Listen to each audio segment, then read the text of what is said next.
कि लोग अपना दुख से उतना दुख नहीं है जितना दूसरों के सुख से दुख है। इस गुड मॉर्निंग ऑल गाइस, आज हम लोग बात करेंगे स्पोकन क्लास के बारे में, जिसके माध्यम से हम लोग अंग्रेजी में बातचीत करना सीखते हैं।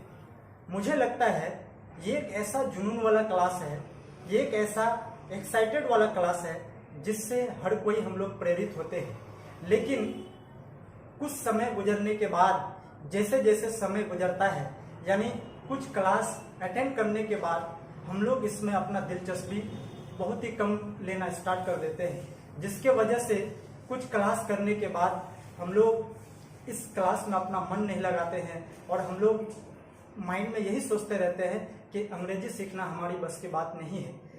इसी चीज़ को क्लियर करने के लिए मैं कुछ पॉइंट्स के अनुसार इस चीज़ को बताना चाहूँगा कि हम लोग स्पोकन क्लास जिस तरह से अपना एनर्जी के साथ स्टार्टिंग क्लास करते हैं, वो हम अपना एनर्जी क्यों नहीं बरकरार रख पाते हैं। आप बोर्ड में देख सकते हैं, कुछ पॉइंट्स लिखे हैं।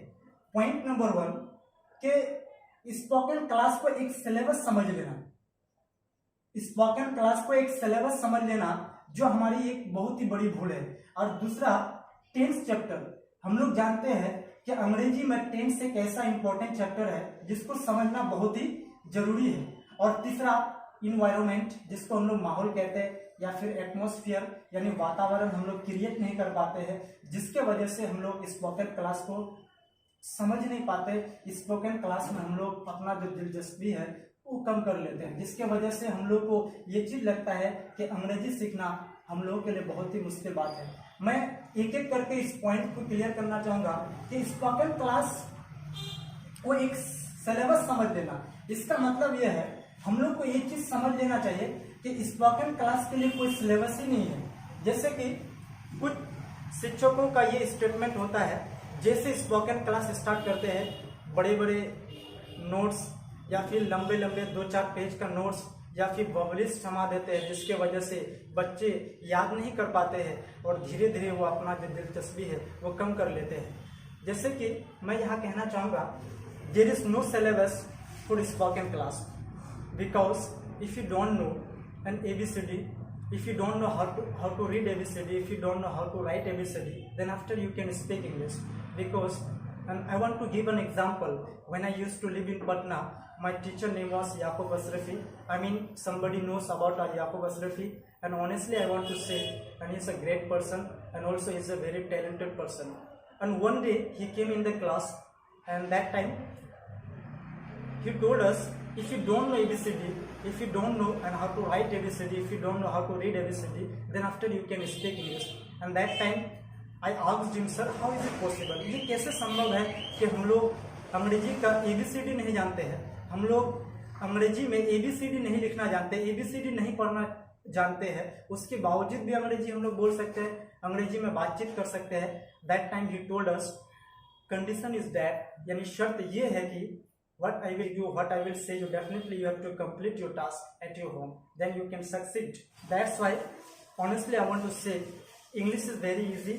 इस चीज में आप लोग निश्चित हो जाए कि अंग्रेजी सीखना इतना आसान है। बस आप लोगों को क्या करना है कि जो चीज हमारे वीडियो के माध्यम से, हमारे चैनल के माध्यम से आप लोगों को एक टास्क दिया जाएगा, प्रत्येक दिन आपको इस चैनल के माध्यम से जो टास्क मिलेगा, आपको प्रत्येक दिन उस चीज को पूरा करना है और पहले ही क्लास से, यानी स्टार्टिंग क्लास से आप लोग इस चीज को इम्प्रूव करना है और ये चीज आप लोग बखूबी कर सकते हैं। अब हम लोग दूसरा पॉइंट की बात कर सकते हैं, टेंस। ये आप देख सकते हैं कि टेंस इंग्लिश में एक ऐसा चैप्टर है जिसको समझना हम लोग को काफी जरूरत है। लेकिन टेंस के बारे में कहना चाहूंगा कि टेंस एक्चुअली टेंशन से ही आया है। बहुत ऐसे टीचर होते हैं कि जैसे स्पोकन क्लास स्टार्ट कराते हैं वो बच्चों को टेंस चैप्टर की ओर मूव कराते हैं, लेकिन टेंस एक ऐसा झमेला वाला चैप्टर है जिसको बच्चे आसानी से नहीं समझ सकते हैं। टेंस एक ऐसा चैप्टर है जिसमें 12 फॉर्म होते हैं। इस 12 फॉर्म में से फिर एक एक फॉर्म के 6 स्ट्रक्चर होते हैं, यानी उसको अगर गुना किया जाए 12 6 72, यानी 72 स्ट्रक्चर को अपने माइंड में लेके चलना ये कोई छोटा मोटा काम या बहुत ही आसान काम नहीं है। टेंस वाकई में एक ऐसा चैप्टर है जिसको अंडरस्टैंडिंग करना बहुत ही टफ होता है। लेकिन कुछ शिक्षक क्या करते हैं कि जैसे स्पोकन क्लास स्टार्ट किए उसको टेंस की ओर मूव करा देते हैं। ऐसे में बच्चे बोरिंग फील करते हैं।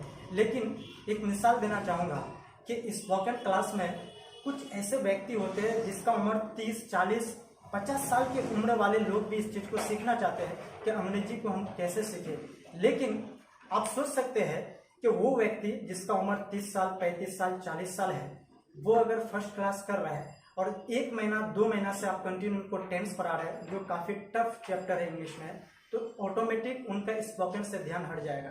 ऐसे में एक हमारे पास ऑप्शन है कि हम लोग टेंस को तवज्जो के साथ साथ ये जो बोर्ड में देख रहे हैं आप लोग इम्पेरेटिव सेंटेंस, ये देख रहे हैं, यानी आज्ञा सूचक वाक्य, ये कुछ हम सेंटेंसेस भी लिखे हैं, कुछ वाक्य यहाँ पे लिखे हैं। 1 गिलास पानी लाओ, मुझे तंग मत करो, मुझे अकेला जीने दो, यहाँ आओ, बहाना मत बनाओ, किसी को उल्लू मत बनाओ, कुछ तो कहो, इसे छोड़ दो।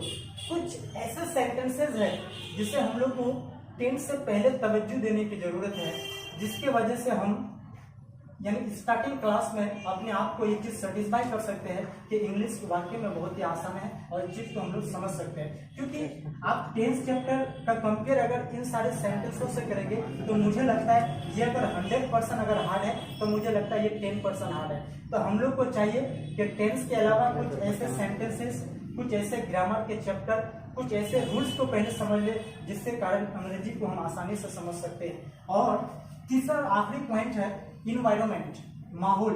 जब हम लोग स्पोकन क्लास ज्वाइन करते हैं तो हमारे पास कोई माहौल नहीं होता है, हम कोई इन्वायरमेंट को क्रिएट नहीं कर पाते हैं, हमारे सामने में कोई एटमॉस्फेयर नहीं क्रिएट होता है, जिसके वजह से हम लोग काफ़ी बोरिंग फील करते हैं। एक एग्जांपल देना चाहूँगा कि जब कोई बच्चे स्पोकन क्लास करते हैं और 1-2 सेंटेंस जब गांव समाज के किसी व्यक्ति के सामने में या कहीं पे सामूहिक जगह में जाकर 1-2-4 सेंटेंस इस्तेमाल करते हैं तो लोग, मुझे लगता है कि उसको ये कह सकते हैं कि 2-4 इंग्लिश का सेंटेंस जान गए तो बहुत कमाल कर दिए। तो मुझे लगता है ये तो बात वही हो गया ना कि लोग अपना दुख से उतना दुख नहीं है जितना दूसरों के सुख से दुख है। इसका मतलब ये है कि हमारे समाज में कुछ ऐसे व्यक्ति है जो सिर्फ आपको तनाव मारेगा, जो सिर्फ आपको बैकफुट में डालने का कोशिश करेगा। हमको ये सारी बातों को ध्यान में नहीं रखना है, क्योंकि हम अगर 2-4 सेंटेंस का इस्तेमाल करेंगे, उससे अगर मुझे इम्प्रूवमेंट मिले, उससे अगर मेरा कॉन्फिडेंस बढ़े, उससे अगर मेरा हौसला अफजाई हो, तो ऑटोमेटिक हमको उस चीज़ को अंजाम देना चाहिए। लेकिन हम दूसरे के तनाव की वजह से और शर्मिंदगी की वजह से हम उस चीज़ को समाज के सामने में या फिर 2-4 व्यक्तियों के सामने में नहीं बोलते हैं, जिसके कारण हम स्पोकन इंग्लिश में प्रोग्रेस नहीं कर पाते हैं। क्योंकि अंग्रेजी सीखने के लिए, अंग्रेजी में बातचीत करने के लिए ये जो स्पीकिंग पावर है ये आपको लाना बहुत ही ज़रूरी है। और दूसरी बात, हम लोग स्पोकन क्लास में दिलचस्पी नहीं ले पाते हैं, इसकी वजह यह है कि कुछ बच्चों का सोच ये होता है कि हम अंग्रेजी कैसे सीखें, क्योंकि मेरे पास तो वर्ड पावर नहीं है। तो भाई इस चीज़ को समझिए कि इंग्लिश को सीखने के लिए दुनिया का सारा वर्ड पावर आपको होना कोई ज़रूरी नहीं है। क्योंकि याकूब सर का यही कहना था स्टेटमेंट कि आप अगर इंग्लिश में ये जो 26 लेटर्स होते हैं उनमें से अगर ए को भी नहीं जानते हैं, बी को नहीं जानते हैं, उसके बावजूद भी अंग्रेजी को सीख सकते हैं। बस एक टीचर का क्या होता है, कोर्स होता है, एक शिक्षक के द्वारा जो ज्ञान दिया जाता है उस चीज़ को हम लोग को क्लियर करना है।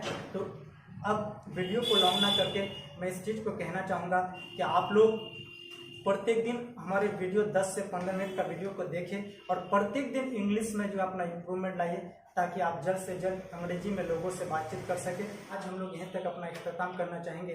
खूब की सेरे चमन फूल चुनी शाद रहे, बाग बाग जाता हूँ मैं, गुलशन तेरा आबाद रहे। जय बिहार, जय भारत, जय हिंद।